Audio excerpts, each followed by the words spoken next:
यीशु जब थोड़ा बड़ा हुआ तो वो एक अच्छे स्वभाव का और सेहतमंद लड़का था। कई मामलों में वो बाकी लड़कों जैसा ही था। ये रहा यीशु, करीब 7 साल का, अपने दोस्तों के साथ खेलते हुए। क्या बता सकते हैं इनमें से यीशु कौन है? नहीं ना। हालांकि स्वर्गदूतों को उसके जन्म की घोषणा किए 7 साल बीत चुके थे, लेकिन अब तक मसीहा के आने के कोई आसार नजर नहीं आ रहे थे।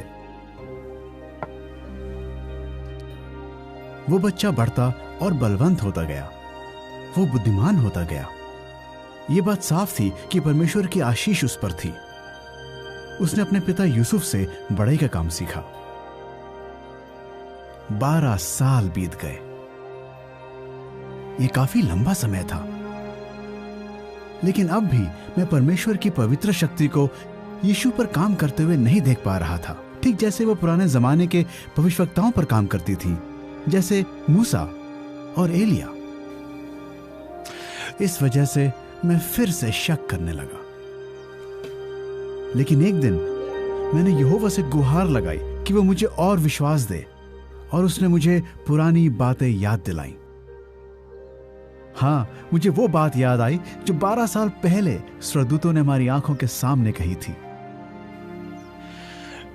मुझे यह भी याद आया कि किस तरह यीशु के जन्म से जुड़ी कुछ भविष्यवाणियां उस पर बिल्कुल सही तरह से पूरी हुई थी। अब मेरे पास शक करने की कोई वजह ही नहीं बची थी। ऐसे ढेरों सबूत थे जो साबित करते थे कि यीशु ही वादा किया गया मसीहा है।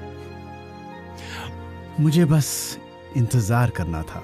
जी हां, यहोवा के ठहराए वक्त का इंतजार करना था। फिर जब मैंने उम्मीद भी नहीं की थी, तब कुछ हुआ। चलिए मैं आपको इस बारे में बताता